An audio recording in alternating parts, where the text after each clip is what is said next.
A meeting to analyze the declassified documents sent by the United States to Argentina.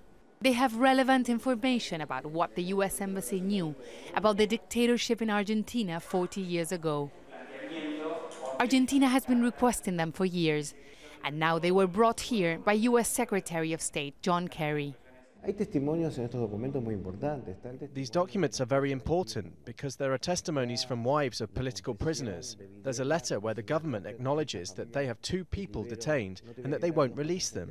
All of this helps us to ratify events that people, up until today, daren't question in this country. Between 1976 and 1983, Argentina was ruled by a military junta. Human rights groups claim that around 30,000 people were detained, tortured and killed. This used to be a clandestine detention center during the dictatorship in the 1970s and 80s. Thousands of people were detained and tortured here. Many of them were disappeared.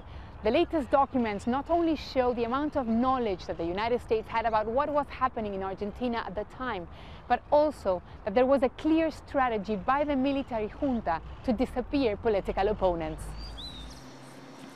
Disappearing people to guarantee impunity. This document says that, quote, there is virtually no Argentine officer who wants to have his name on record as ordering the execution of a terrorist. Graciela Loy's husband was one of those who disappeared. She says she welcomes any new information that could shed some light on what happened to her husband 40 years ago. I used to go to the US Embassy to ask for help after my husband was taken because we had relatives there. But what we would like to see is what the CIA was reporting. We hope that the data revealed by intelligence agencies will be valuable. Those involved in human rights abuses 40 years ago are still facing trial in Argentina.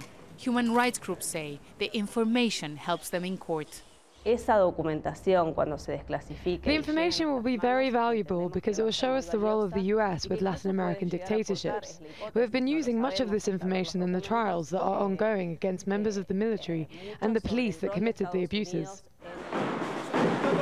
The US government says that more documents will be released in the coming months.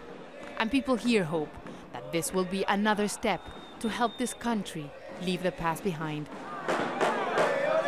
Teresa, Jazeera, Buenos Aires.